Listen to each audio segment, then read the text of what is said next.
छा तव्हांखे ख़बर आहे प्रिपोज़िशन चेंज थियण सां माना बि चेंज थी वेंदी आहे हली। I am at work, I am in work grammatically बिल्कुलु सही आहिनि पर माना में इलाही फ़र्क़ु आहे। She is at the hospital, she is in the hospital grammatically बिल्कुलु सेंटेंस सही आहे पर माना में ॾींहुं राति जो फ़र्क़ु आहे। A boy is at school, a boy is in the school grammatically 100% सही आहे पर माना में फ़र्क़ु आहे। You are in the car, you are at the car grammatically 100% सही आहे पर माना में फ़र्क़ु आहे। Let's meet in 20 minutes, let's मीट फॉर 20 मिनट्स ग्रामेटिकली 100% सही आहे पर माना में ॾींहुं राति जो फ़र्क़ु आहे। He is at home, he is in the home grammatically ॿई सेंटेंस सही आहिनि पर माना में ॾींहुं राति जो फ़र्क़ु आहे। अगरि तव्हांखे इहे सेंटेंसिस ऐं हिन जो प्रिपोज़िशन जे एट इन आन खे सम्झणो आहे त तव्हांखे हीअ वीडियो पूरी ॾिसणी पवंदी। अस्सलाम वालेकुम everyone, welcome to my channel Learn English with Iqbal. Today we are going to be talking about the preposition in, on and at. They are prepositions of time and place. Here are preposition in, on, at. जंहिं हिन preposition खे सम्झी वरितो सम्झो त माना grammar जा काफ़ी हिसा सम्झी वियो हलियो। इंग्लिश में अगरि घण में घणो जो कन्फ्यूजन थींदो आहे उहो इन, ऑन, एट जे इस्तेमाल में थींदो आहे। अगरि तव्हांखे वाक़ई हीअ शइ सम्झणी आहे ऐं इंग्लिश में तव्हांखे ग्रिप रखणी आहे त तव्हांखे हिन वीडियो खे मुकमल ॾिसणो पवंदो। So stay with me till the end. Let's take a look at in first. सभ खां पहिरीं असां इन खे ॾिसंदासीं त इन जो इस्तेमालु कीअं किथे आहे। प्रिपोज़िशन इन, ऑन, एट हिकु टाइम में इस्तेमालु थींदी आहे, ॿियो प्लेस में इस्तेमालु थींदो आहे। सभ खां पहिरीं असां जेका शुरूआति कंदासीं उहा टाइम सां शुरूआति कंदासीं त इन, ऑन, एट जो टाइम में इस्तेमालु कीअं आहे ऐं किथे थींदो आहे, कीअं थींदो। अचो त गॾिजी सिखूं ऐं हिन शइ खे सम्झूं। इंशाअल्लाह हिन वीडियो खे ॾिसण खां पोइ तव्हांजो इन, ऑन, एट प्रिपोज़िशन जेको बि कन्फ्यूजन हूंदो उहो दूरि थी वेंदो हलियो। Let's get start. सो सभ खां पहिरीं आहे इन। टाइम में इन जो जेको आहे अगरि मां हिन डेफिनेशन पढ़ां, when we talk about general and longer period, general ऐं लॉन्गर पीरियड जे लाइ इन इस्तेमालु थींदी आहे। मिसाल आहे in the future, in the present, in the past. ही टे ज़मान आहिनि, टे टाइम आहिनि, टिनी टाइमनि सां गॾु इन इस्तेमालु थींदो। In the future, in the present, in the past. अगरि मां सेंटेंस पढ़ां, in the future robots will do most of our works. असांजा कम अक्सर रोबोट कंदा, कॾहिं? इन द फ्यूचर माना मुस्तक़बिल में। इन द प्रेज़ेंट मौजूदा टाइम में वी आर लर्निंग इंग्लिश, असां हिन महिल इंग्लिश पढ़ी रहिया आहियूं। केॾी महिल? इन द प्रेज़ेंट मौजूदा वक़्त में। इन the past there were no mobile phones, माज़ी में मोबाइल फ़ोन्स कोन हुया। त इन the future, in the present, in the past ही टाइम जो पीरियड आहे इन सां गॾु इन लाज़मन थींदी। त हीअ मूं तव्हांखे सेंटेंस एग्ज़ाम्पल ॾिना आहे त इन खे सम्झणो आहे ऐं स्टडी करणु। उन खां पोइ आहे ईयर, साल। सालनि सां गॾु बि इन इस्तेमालु थींदी आहे। मिसाल 1950, 1960, 1980, 1990, 2025, 2000, 1999, 2023, 2024 जिथे बि साल सिर्फ़ु साल जी फिगर ईंदी उते इन इस्तेमालु थींदी। मिसाल आहे I graduated in 2005, the war ended in 1945। जॾहिं बि साल जो ज़िक्र ईंदो त साल जे ज़िक्र सां गॾु इन इस्तेमालु थींदी। अगरि पोइ डिकेड्स माना आहे ॾहाका। मिसाल जीअं आहे 90 जो ॾहाको, 80 जो ॾहाको, 70 जो ॾहाको, 50 जो ॾहाको। हीअ ॾहाका असां ॻाल्हि मिसाल अगरि दौर लफ़्ज़ असां इस्तेमालु कंदा आहियूं। अब 90 जो दौर जेको आहे भलो हुयो, 80 जो जेको ज़मानो हुयो तमामु बहितरीनु हुयो। जेको ज़मानो दौर असां ॾहाके जे तौरु इस्तेमालु कयूं था उनखे डिकेड्स चइबो आहे। ऐं उन में अंग्रेज़ीअ में 90s, 80s, 70s, 50s उन में एस सां साउंड ईंदो उहे हूंदा। उन सां गॾु बि इन इस्तेमालु थींदी आहे। मिसाल people listen to cassette tapes in the 1980s, 80s जे ॾहाके में माण्हू टेप कैसेट ॿुधंदा हुया, कैसेट ॿुधंदा हुया। कहिड़े दौर में? 80s में, 80 जे दौर में, 80 जे ॾहाके में। He was a star in the 1990s, ही 1990 जो स्टार हुयो। कहिड़े जो? 90s जो, 90 जे ॾहाके जो, 90 जे दौर जो, 90 जे ज़माने जो ही जेको आहे स्टार हुयो। इन में बि इन इस्तेमालु थींदी। पोइ सेंचुरीज़, सेंचुरीज़ माना सदियूं, सदियुनि में बि इन इस्तेमालु थींदी। The computer was invented in the 19th century। छो त 1900 सदीअ में 1900 सदीअ में कंप्यूटर ईजादु कयो वियो। कहिड़ी सदीअ में? 19वीं सदी में। 19वीं सदी माना सेंचुरी, सेंचुरी आहे त माना इन द 19th थींदो। हू थिए पियो डकेट्स। डकेट्स में छा पियो अचे 90s 80s, हिन में थींदो 19th 18th 17th sanctuary. Sanctuary सां गॾु टीएच इस्तेमालु थींदी 19 साउंड वारी। First century, second century, fourth century, fifth century, 10th century, 12th century, 15th century. त जिथे बि इहो थींदो 15th जेको साउंड ईंदो उन सां उहो गॾु इस्तेमालु थींदी, इन इस्तेमालु थींदी। अगरि जिथे 90s अचे थो, 80s अचे थो, 70s अचे थो, उन सां गॾु बि इन इस्तेमालु थींदी। उन खां पोइ आहे सीज़न। 4 ई साउंड सीज़न आहे, 4 सीज़न सां गॾु इन इस्तेमालु थींदो आहे। मिसाल इन समर, इन विंटर, इन स्प्रिंग, इन ऑटम, इन सां गॾु बि इन इस्तेमालु थींदो। ॿियो हिते मूं लिखियो कोन्हे पर मिसाल ज़हन में अची वियो हलियो। डायरेक्शन, डायरेक्शन में बि असां इन इस्तेमालु कंदा आहियूं। In the east, in the west, in the north, in the south, इहे डायरेक्शन जेके बि आहिनि उन सां गॾु बि इन इस्तेमालु थींदा। कुझु अहिड़ी शयूं हूंदियूं माण्हू लिखंदो, कुझु अहिड़ी शयूं हूंदियूं जेके ज़बान सां ॿुधाईंदा। होपफुली अगरि तव्हांखे उहो सम्झणो आहे त उनखे नोट करे छॾियो त डायरेक्शन सां बि इन इस्तेमालु थींदी आहे। उन खां पोइ आहे मंथ ऐं वीक, महीने जे नालनि सां ऐं हफ़्तनि सां बि इन इस्तेमालु थींदी आहे। मिसाल आहे the school will reopen in August. August छा आहे? मंथ आहे, मंथ जो नालो आहे, त उन सां गॾु इन इस्तेमालु थींदी। माई बर्थडे इज़ इन जुलाई, मुंहिंजी पैदाइश जो ॾींहुं जुलाई आहे या बर्थडे जुलाई आहे। त छा थींदो? जुलाई, जुलाई महीनो, महीने सां गॾु इन इस्तेमालु थींदी। ऑगस्ट महीनो, उन सां गॾु इन इस्तेमालु थींदी। ॿियो आहे हफ़्ता, हफ़्ता मिसाल आहे इन अ वीक, इन 5 weeks, I will finish this book in a week, मां हीअ किताबु हिकु हफ़्ते अंदरि ख़तमु कंदुमि, हिकु हफ़्ते में ख़तमु कंदुमि। त उते बि वीक जो ज़िक्र थियो त वीक सां गॾु इन लॻंदी। डिकेट्स यादि करे छॾियो, डिकेट सां बि इन लॻंदी, सेंचुरी सां बि इन लॻंदी, सीज़न सां बि इन लॻंदी, मंथ एंड वीक सां गॾु बि इन लॻंदी, ईयर सां बि इन लॻंदी, टाइम ऑफ पीरियड जिथे बि इस्तेमालु थींदी उन सां बि गॾु इन लॻंदी। पोइ आहे पीरियड्स ऑफ द डे, ॾींहं जो वक़्तु या ॾींहं जो घणियूं कहिड़ियूं हूंदियूं आहिनि? मॉर्निंग आहे, आफ्टरनून आहे, इवनिंग आहे, नाइट आहे। इन सां गॾु बि इन इस्तेमालु थींदी। मिसाल in the morning, in the afternoon, in the evening, in the night, इन सां गॾु बि इन इस्तेमालु थींदो आहे। पर इन द नाइट तमामु घटि इस्तेमालु थींदो आहे। उहो रूटीन जी आदत न आहे, उहा स्पेसिफिक इवेंट आहे या वन नाइट जेका हिकु राति में काड़ी का मूवमेंट थिए थी, उन लाइ असां इन द नाइट इस्तेमालु कंदासीं। अदरवाइज़ त उते एट नाइट इस्तेमालु थींदा। मिसाल आहे I heard a noise in the night, मूं राति गोड़ जो आवाज़ु ॿुधो या गोड़ ॿुधो।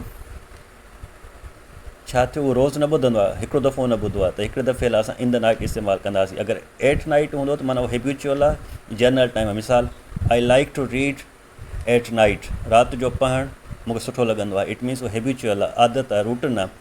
अगरि रूटीन खां हटी करे थींदो त पोइ इन द नाइट इस्तेमालु थींदो, अदरवाइज़ एट नाइट इस्तेमालु थींदो। रूटीन जे लाइ इन द नाइट इस्तेमालु कतई कोन थींदो, इहो ज़हन में रखी छॾिजो। इन जेका टाइम में प्रीपोजिशन टाइम में इस्तेमालु थिए थो, उनजो आख़िरी जेको आहे उहो आहे फ्यूचर टाइम।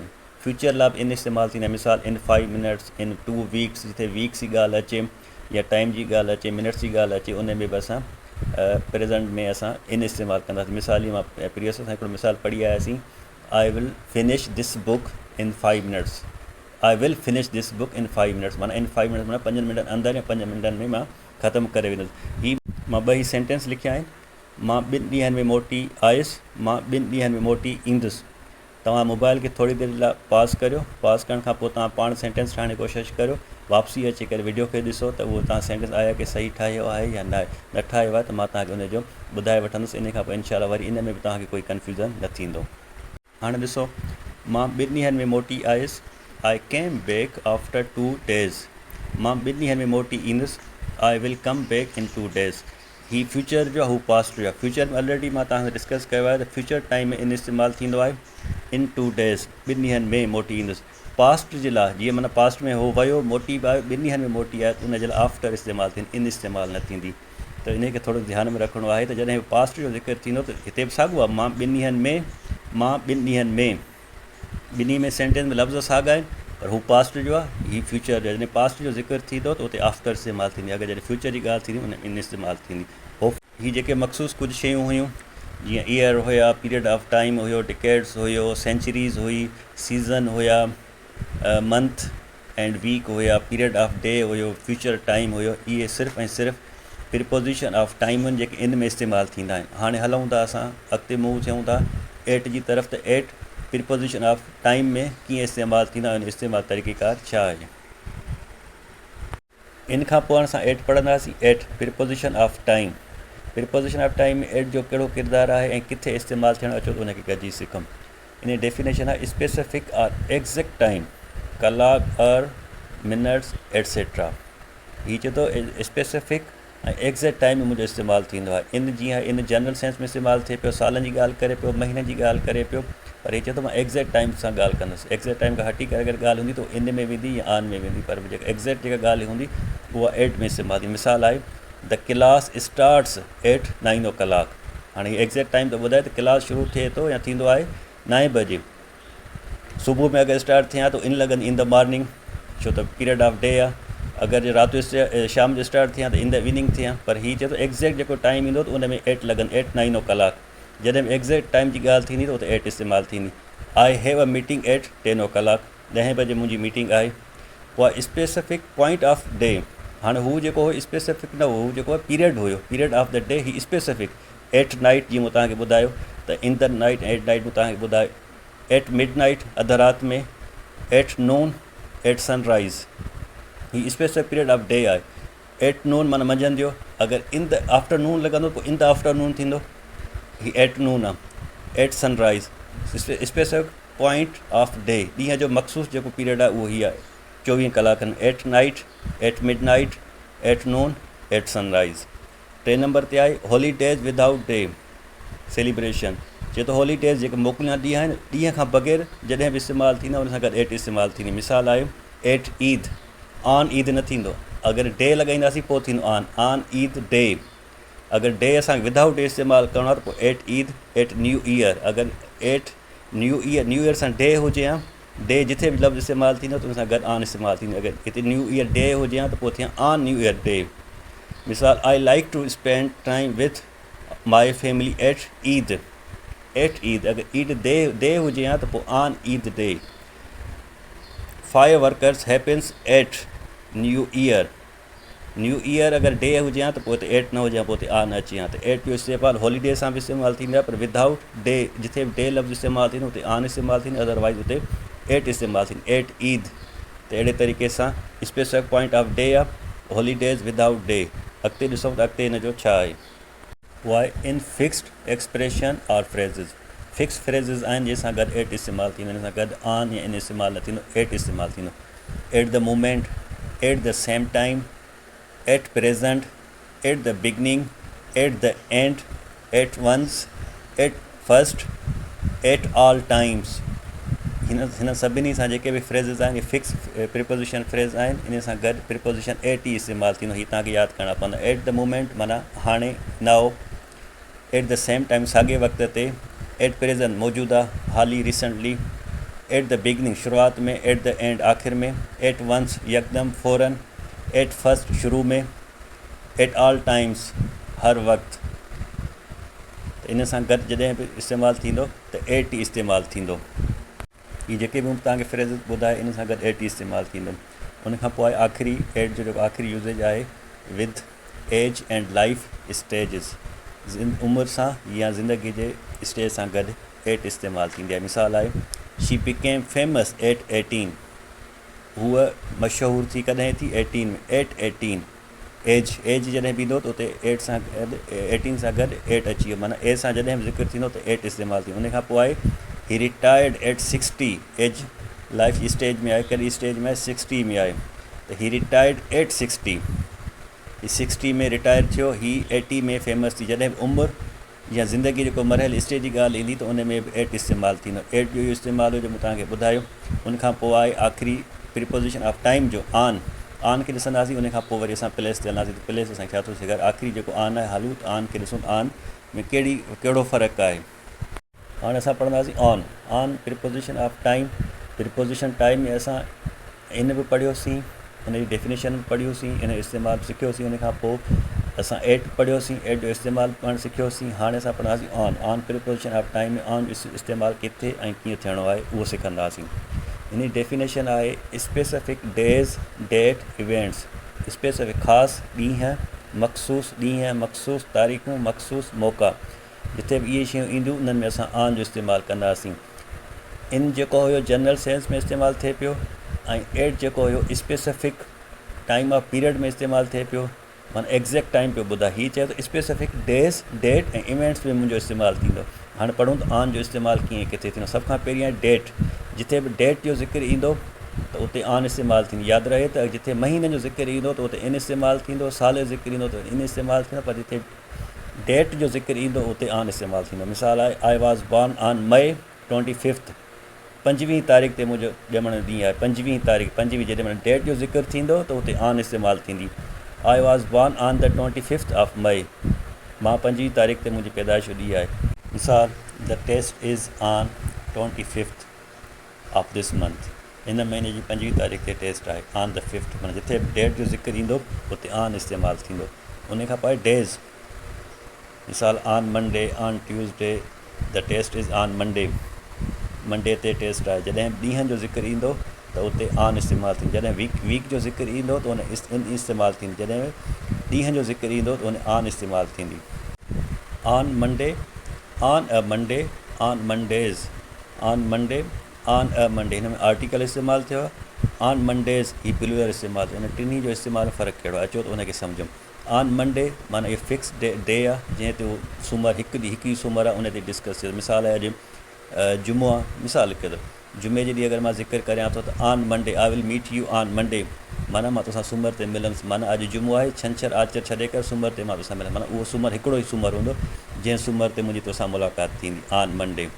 ॿियो आहे on a Monday, not specific, माना हीउ वाज़े न आहे मंडे कहिड़ो मंडे, सूमरु कहिड़ो। मिसाल, I will start my job on a Monday, माना मां पंहिंजी नौकिरी शुरू कंदुसि सूमर ते। हाणे हिन में इहो वाज़े न कयो आहे त सूमरु कहिड़ो हूंदो, जॾहिं बि हूंदो उहो सूमरु हूंदो। मिसाल, हीअ जीअं असां ॻाल्हि में चवंदा हुआ हीअ सूमरु न मथियों सूमरु नेठि को सूमरु त हूंदो जंहिं सूमर ते असां हीअ कमु कंदासीं। उहो सूमरु जॾहिं असां इंग्लिश में ॻाल्हाईंदासीं उहो थींदो ऑन अ मंडे। माना स्पेसिफिक टाइम कोन्हे, पर ॾींहुं जेको हिन वाज़े कयो उहो सूमरु हूंदो। हफ़्ते में उहो सूमरु ई हूंदो, पर उहो क्लियर न आहे त उहो सूमरु हीअ जेको मथां ईंदो उहो आहे या ज़िंदगी में कॾहिं को सूमरु ईंदो। पर हीअ चवंदो कॾहिं बि जेको बि नौकिरी मां कंदुसि, पर जॾहिं बि कंदुसि उहो ॾींहुं सूमर जो हूंदो। इट मीन्स माना उहो सूमरु ई ॾींहुं हूंदो जॾहिं मां पंहिंजी जॉब स्टार्ट कंदुसि, पोइ थींदो ऑन अ मंडे, आर्टिकल सां इस्तेमालु थींदो।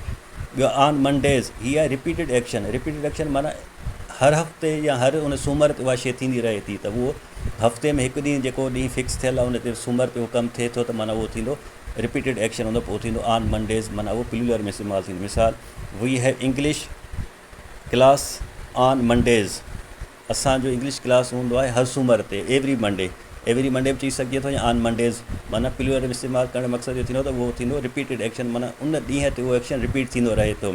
ऐं ऑन अ मंडे माना नॉट स्पेसिफिक, माना उहो कोई डे वाज़े न आहे, पर डे वाज़े करे त इन सेंस में त माना जॾहिं बि उहो कमु कंदो त उहो ॾींहुं उहो हूंदो जेको ॿुधाए थो। ऑन अ मंडे माना हिकु ॾींहं जो ज़िक्र करे थो जेको फ्यूचर में ईंदो ऐं उन ॾींहुं ते उहो कमु थींदो, उन खां पोइ उनजो कमु ख़तमु थींदो। मिसाल, आई विल मीट यू ऑन मंडे, माना सूमर ते मां तोसां मिलंदुसि, पोइ सूमर खां पोइ वरी सभु पंहिंजे रस्ते में अलॻि थी वेंदो हलियो। ऐं जॾहिं ऑन अ मंडे माना स्पेसिफिक टाइम आहे, जॾहिं बि उहो सूमरु कमु कंदो उहो सूमरु ई हूंदो, जॾहिं बि उहो सूमरु ईंदो त कमु उहो उन ॾींहुं कंदो। ऑन मंडेज़ रिपीटेड एक्शन आहे, जेको बि कमु थिए थो उहो सूमर ते थींदो रहे थो ऐं सूमर खां हटी करे ॿिए ॾींहं ते नथो थिए। मिसाल, हफ़्ते में 7 ॾींहं आहिनि, 7 मां सिर्फ़ु ऐं सिर्फ़ु उहो कमु सूमर ते थिए थो पियो। हीअ वाए हॉलीडेज़ विथ डेज़। 8 में छा हुयो, हॉलीडेज़ विदाउट डेज़। ही हॉलीडेज़ विथ डेज़, डेज़ सां गॾु जॾहिं बि इस्तेमालु थींदो उन में ऑन इस्तेमालु थींदो। अगरि विदाउट डे इस्तेमालु कंदा पोइ त 8 इस्तेमालु थींदी। मिसाल, I got a gift on Eid day, ही विज़िटेड अस ऑन संडे, जॾहिं बि डे अची वियो त उते ऑन लॻंदो, अगरि डे जो ज़िक्र न ईंदो त उते 8 लॻंदो। मिसाल, 8 ईद ऑन ईद डे, ॿिन्ही जो डिफरेंस ई आहे। 8 ईद, हिन में डे कोन्हे को, ऑन ईद डे, अगरि डे न हूंदो त हीअ ग़लति आहे, अगरि हिन में डे हूंदो त हीअ ग़लति आहे, त इन शइ खे थोरो नोटिस करे वठिजो। पोइ आहे days part of the day, छो त ॾींहंनि में विरहायल ॾींहं, अगरि मिसाल अगरि हो इन द मॉर्निंग उहो डे में डिवाइड थियल हुयो, हे डेज़ में डिवाइड थियल आहे। मिसाल, ऑन मंडे मॉर्निंग, जॾहिं बि असां कंहिं ॾींहं जी सुबुह जी या मंझंदि जी राति जी ॻाल्हि कंदासीं ॾींहं जी, त उन में असां ऑन इस्तेमालु कंदासीं। अगरि उन मौजूदु आहे in the morning, in the evening, on Monday morning, on Tuesday evening, जिथे बि ॾींहं जी शाम जी मंझंदि जी सुबुह जी ॻाल्हि कंदासीं ॾींहं जे ज़िक्र सां, त ॾींहं जो नालो वठंदासीं त उते असां ऑन इस्तेमालु कंदासीं। जिथे इन द मॉर्निंग सुबुह, मंझंदि शाम जो ख़ाली ज़िक्र कंदासीं त उन में इन इस्तेमालु थींदो। अगरि ॾींहं जो ज़िक्र इस्तेमालु कंदासीं त उन में ऑन इस्तेमालु थींदो। ॿियो स्पेशल ओकेजन, ऐं जॾहिं उहो स्पेसिफिक हुजे, स्पेशल ओकेजन जॾहिं स्पेसिफिक हुजे उन में बि असां ऑन इस्तेमालु कंदा आहियूं। मिसाल, on my birthday special occasion, on my birthday, on date day, on the first last day. जॾहिं बि डे स्पेशल डे जो ज़िक्र ईंदो, स्पेसिफिक डे जो ज़िक्र ईंदो त उन में बि असां ऑन इस्तेमालु कंदासीं। ही हुई ऑन जो इस्तेमालु जेको असां ऑन जो इस्तेमालु सिखियोसीं। इन जो इस्तेमालु सिखियोसीं, एट जो इस्तेमालु सिखियोसीं, प्रिपोज़िशन ऑफ टाइम में इन टिनी जो इस्तेमालु खे सिखियोसीं ऐं सम्झियोसीं। हाणे असां हलंदासीं प्रिपोज़िशन ऑफ प्लेस। प्लेस में इन, ऑन, एट जो कीअं ऐं किथे इस्तेमालु थींदो आहे उहो सिखंदासीं। अचो त उनखे ॾिसूं। हाणे असां पढ़ंदासीं इन, प्रिपोज़िशन ऑफ प्लेस। असां प्रिपोज़िशन ऑफ प्लेस में इन पढ़ंदासीं, एट पढ़ंदासीं, ऑन पढ़ंदासीं। असां प्रिपोज़िशन ऑफ टाइम में असां इन खे बि पढ़ी आया आहियूं, ऑन बि पढ़ी आयासीं, एट बि पढ़ी आयासीं। हाणे असां प्रिपोज़िशन ऑफ प्लेस खे पढ़ंदासीं त इन जो इस्तेमालु कीअं ऐं किथे थींदो आहे। सभ खां पहिरीं आहे कंट्रीज़ एंड सिटीज़ जाग्राफिकली। चए थो मुल्क ऐं शहर या का बि वॾी शइ, मिसाल वॾो पार्क आहे, वॾी यूनिवर्सिटी आहे, वॾी एरिया आहे, बिगर आहे, लांगर आहे, त उन में असां इन इस्तेमालु कंदासीं। मां हिकु मिसाल तौरु ॿ लिखिया आहिनि पर काफ़ी जॻह इस्तेमालु थी सघे थो। मिसाल, आई लिव इन पाकिस्तान, मां पाकिस्तान में रहंदो आहियां। आई वर्क इन कराची, मां कराची में कमु कंदो आहियां। कराची वॾो शहर आहे। जेका बिगर शइ हूंदी त उते इन इस्तेमालु कंदासीं। ऐं जेको बि वॾो मुल्क हूंदो उन में इन मुल्क मक़सदु कोई बि मुल्क हूंदो, कंट्रीज़ ऐं सिटीज़ सां गॾु इन इस्तेमालु थींदो। मिसाल, आई लिव इन पाकिस्तान, इन Karachi, in the park, in the hotel, in the university. मक़सदु जेका बि शइ लार्जर हूंदी, बिग हूंदी, उन में इन इस्तेमालु थींदो। अगरि नंढी हूंदी, स्मॉल हूंदी, उते असां एट इस्तेमालु कंदासीं। उन खां पोइ आहे लोकेशन, नाइबरहुड। त लोकेशन में असां समथिंग बीइंग इनसाइड सम बिगर स्पेस और बॉक्स या कंटेनर चई सघिजे थो। बॉक्स में या कंहिं शइ में का शइ समाइजी वञे, बंदि थी वञे, अंदरि अची वञे त उन में इन इस्तेमालु थींदो। मिसाल आहे the cat is in the room. Inside बि आहे ऐं इनक्लोज़ड बि आहे, बंदि बि आहे। कमरो बंदि हूंदो आहे, चारो तरफ़ खां दीवार बि हूंदी आहे, चारो तरफ़ खां दीवार मथां छित बि हूंदी आहे, त उन में इन ईंदो। She is in the car, उहो कार में आहे। इन द टैक्सी, टैक्सी में आहे। इन द क्लासरूम, क्लासरूम में आहे। जॾहिं बि कंटेंट, मिसाल अगरि मां तव्हांखे हिकिड़ो बैग जो ॾियां, किताबनि जो बैग आहे, जीअं bag, pen is in the bag, a book is in the bag, a laptop is in the bag. माना जेका शइ बॉक्स में या कंटेंट थी वञे, समाइजी वञे, बंदि थी वञे, त उन में असां इन इस्तेमालु कंदासीं। मिसाल जीअं आहे the cat is in the room, ॿिली कमरे में आहे। इन द रूम, कमरो इनसाइड, अंदरि साइड बि आहे ऐं इनक्लोज़ बि आहे, बंदि बि आहे, त उन में इन इस्तेमालु थींदो। She is in the car, उहो कार में आहे, कार बंदि आहे, कार में आहे। इन द टैक्सी, टैक्सी में आहे। इन द क्लासरूम, क्लासरूम में आहे। जिथे बॉक्स, कंटेन या बिगर स्पेस जेको हो जिथे बि इस्तेमालु थिए पर इनक्लोज़ड हूंदो त उन में असां इन इस्तेमालु कंदासीं। मिसाल जीअं इन द कार या in the bus. In the bus जेको आहे उहो ग़लति आहे, इन द कार सही आहे। इन में फ़र्क़ु कहिड़ो आहे, अचो त उनखे सम्झूं। जॾहिं बि का बि शइ जंहिंमें ट्रांसपोर्ट जे हवाले सां अगरि जंहिं शइ में असां वेहूं ऐं सिर्फ़ु वेहण जी जॻहि मिले, बीही न सघूं, त असां उते इन इस्तेमालु कंदासीं। ऐं जंहिं ट्रांसपोर्ट में असां चढ़ूं, उन में असां बीही सघूं, वॉक बि करे सघूं, त असां उते ऑन इस्तेमालु कंदासीं। मिसाल बस आहे, बस में असां बीही बि सघूं था, वॉक बि करे सघूं था, त इन द बस न थींदो, ऑन द बस थींदो। ट्रेन आहे, ट्रेन में बि असां ऑन थींदो, on the train. In the train न थींदो, ऑन द ट्रेन। जंहिंमें असां वॉक करे सघूं, बीही सघूं। जहाज़ आहे, जहाज़ में बि असीं वॉक करे सघूं था, त उते थींदो ऑन द एरोप्लेन। जिथे माण्हू वॉक करे सघे उते ऑन इस्तेमालु थींदो, ऐं जंहिं हिसे में सिर्फ़ु वेहण जी जॻहि मिले, माण्हू वेही सघे, उन में इन इस्तेमालु थींदो। बुक ऐं न्यूज़पेपर में बि असां इन इस्तेमालु कंदा आहियूं। मिसाल आहे I read story in a book, मां किताब में कहाणी पढ़ां थो। There is an interesting article in today's newspaper, newspaper ऐं उन सां बि इन इस्तेमालु थींदो। त कंट्रीज़ ऐं सिटीज़ सां बि इन इस्तेमालु थींदो। लोकेशन, नाइबरहुड सां बि इन इस्तेमालु थींदो। बुक, न्यूज़पेपर सां बि इन इस्तेमालु थींदो। ऐं हीअ जेका तव्हांखे ॿुधायो इन the car, in the box, in the bus, इन ॿिन्ही में फ़र्क़ु कहिड़ो आहे उहो बि तव्हांखे ॿुधायो। इन जो आख़िरी इस्तेमालु आहे इंडिकेटिंग ग्रुप और टीम, टीम या ग्रुप में जेको विरहाइबो आहे, इन जो उन में इस्तेमालु थींदो। मिसाल आहे he is in the cricket team, cricket team छा आहे, ग्रुप आहे या टीम आहे, उन में बि असां इन इस्तेमालु कंदासीं। त हीअ हुयो प्रिपोज़िशन ऑफ प्लेस, जंहिंमें असां इन जो इस्तेमालु कयोसीं। हाणे असां अॻिते हलंदासीं त प्रिपोज़िशन ऑफ प्लेस में एट जो इस्तेमालु किथे ऐं कीअं थियणो आहे। प्रिपोज़िशन ऑफ प्लेस में असां इन पढ़ियोसीं, इन खां पोइ हाणे असां एट पढ़ंदासीं। एट जो इस्तेमालु कीअं किथे थियणो आहे। एट जेको आहे स्पेसिफिक शइ लाइ इस्तेमालु थींदो आहे, एक्ज़ैक्ट ऐं स्पेसिफिक हुजे। इन जनरल लाइ इस्तेमालु थींदो आहे। हाणे मिसाल अगरि मां सेंटेंस पढ़ां, he lives at 22 Clifton street Karachi. 22 exact address आहे, स्पेसिफिक एड्रेस आहे, त असां हुते एट इस्तेमालु कंदासीं। अगरि ईअं हुजे he lives Clifton street Karachi, Clifton street Karachi हुजनि, पोइ ऑन इस्तेमालु थिए, छो त एक्ज़ैक्ट लोकेशन कोन्हे का। त हीअ क्लिफ्टन जी कंहिं घिटी ते रहंदो आहे, पर हीअ चवे थो 22 नंबर घिटी आहे क्लिफ्टन जी, उन में रहंदो आहे। त 22 नंबर जॾहिं अची वियो त माना एग्ज़ैक्ट लोकेशन ईंदो त उते असां एट इस्तेमालु कंदासीं। उन खां पोइ स्पेसिफिक लोकेशन या पॉइंट, मिसाल I will see U at the coffee shop, मां तोसां काफ़ी शॉप ते मिलंदुसि, काफ़ी शॉप वटि मिलंदुसि जेका असां वटि सिंधी में इस्तेमालु कंदा आहियूं, काफ़ी शॉप ते मिलंदासीं या काफ़ी शॉप वटि मिलंदासीं। हाणे अगरि हिन में उन जी काफ़ी शॉप जे दर ते मिलणो आहे त उते एट इस्तेमालु थींदो। अगरि जे काफ़ी शॉप जे अंदरि मिलणो आहे हुनखे त पोइ उते इन इस्तेमालु थींदो। I will see you in the coffee shop, मां तोसां काफ़ी शॉप जे अंदरि मिलंदुसि। अगरि अंदरि मुलाक़ात हुनजी थियणी आहे त पोइ इन इस्तेमालु थींदो। अगरि हू लोकेशन थो ॿुधाए, एड्रेस थो ॿुधाए, स्पेसिफिक लोकेशन ऐं पॉइंट थो ॿुधाए त मां हिते तोसां मिलंदुसि त पोइ थींदो I will see U at the coffee shop. माना इट मीन्स माना ही काफ़ी शॉप जे डोर वटि मिलंदा, ॿाहिरि इंटरेंस वटि मिलंदा, अंदरि न मिलंदा। They are waiting at the entrance, उहे इंतज़ारु करे रहिया आहिनि किथे दाख़िला वारी तरह ते जॻह ते इंतज़ारु करे रहिया आहिनि। त पॉइंट आहे या लोकेशन आहे उते एट इस्तेमालु थींदो। अगरि जे ही अंदरि हुजे हा त मिसाल शॉप जेको तव्हां ॻाल्हि कई त हुन में इन इस्तेमालु थींदो। अगरि एग्ज़ैक्ट जेका लोकेशन ॾिए थो या पॉइंट ॾिसे थो उते एट इस्तेमालु थींदो। हाणे हिन में आहे ग्रुप एक्टिविटी में थींदो मिसाल I met him at the wedding, माना कंहिं शादी मुलाक़ात थी उन सां अचे थो त I met him at the wedding, माना मुंहिंजी हुन सां मुलाक़ात थी वेडिंग में।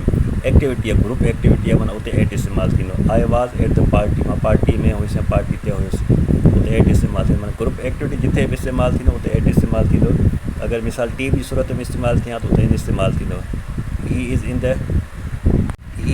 इन द टीम, उहो इन में इस्तेमालु थिए पियो, उहो टीम ऐं ग्रुप में इस्तेमालु थिए पियो।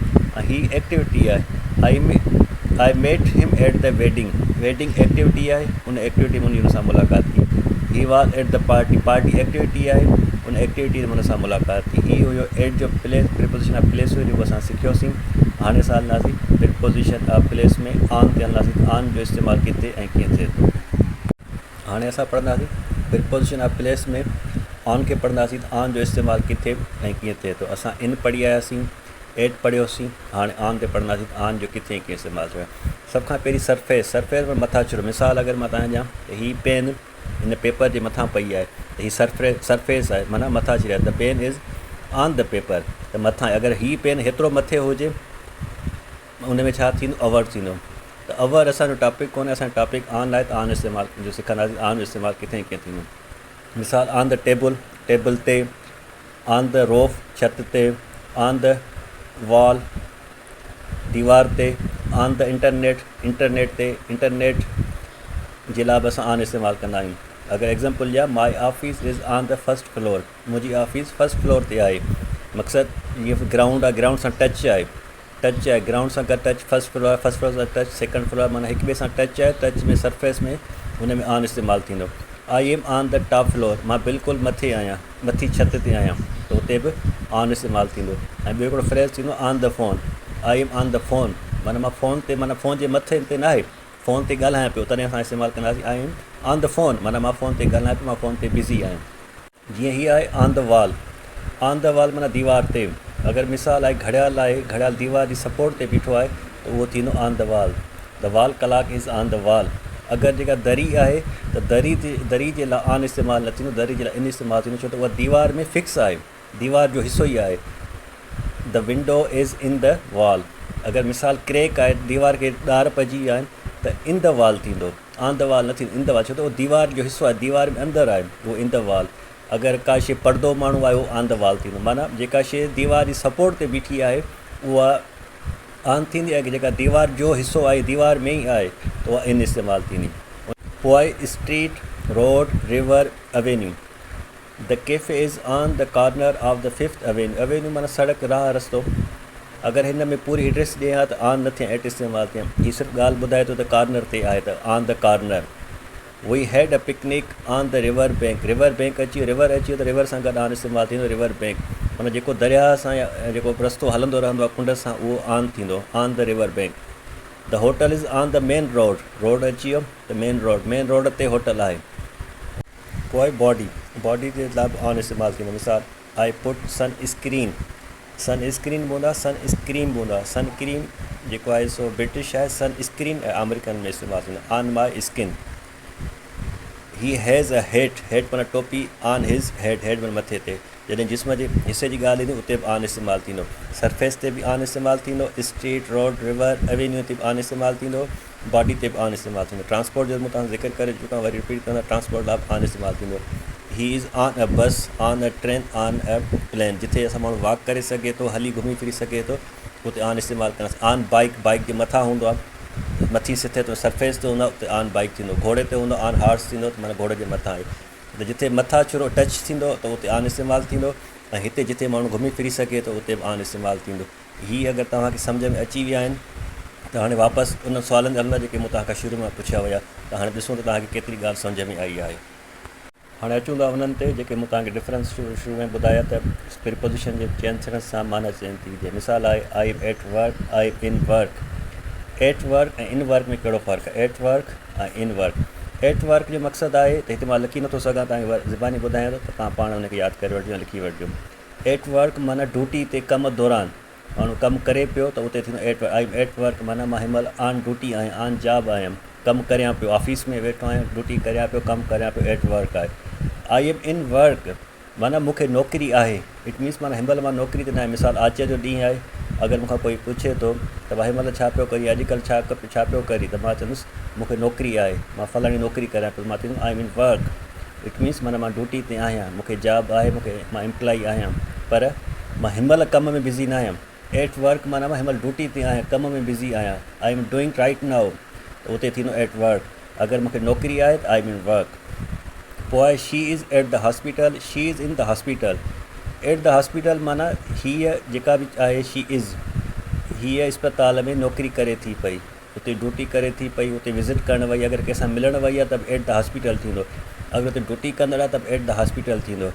अगरि इन द हॉस्पिटल जॻह अगरि असांखे मिले थो किथे, त इन द हॉस्पिटल माना हीअ ख़ुदि पेशेंट आहे या दवा लाइ ट्रीटमेंट लाइ वई आहे, अस्पताल में वञणु थियो, उन सिलसिले वञणु थियो, पोइ उते थींदो she is in the hospital, it means माना उहा अस्पताल में दाख़िल आहे या दवा जे लाइ वई आहे। अगरि एट द हॉस्पिटल थींदो या त पोइ कंहिंसां मिलणु वई आहे या उते ड्यूटी कंदड़ आहे।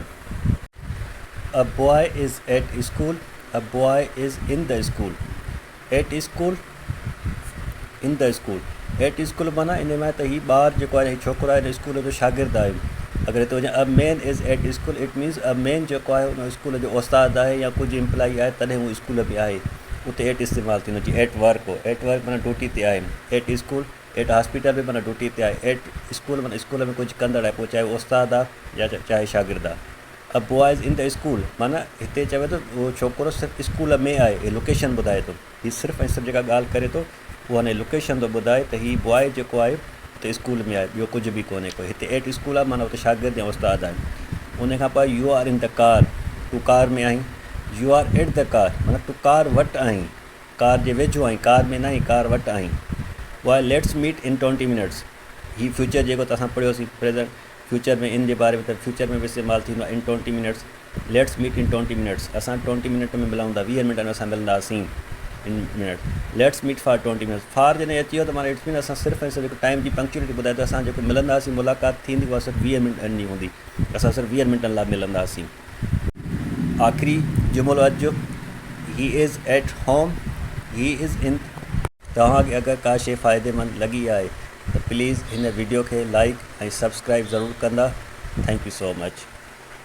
He is in the home, हिते बि इहो घर में आहे, पर हीउ घर में इहो माना ॾींदो त हीउ घर में कंहिं मसइले में फैमिली लाइफ जा कोई इशू आहिनि या फैमिली लाइफ जा कोई प्रॉब्लम्स आहिनि, उन जे लाइ हीउ घर में आहे, उन जे लाइ हीउ वक़्तु घर में गुज़ारे थो पियो।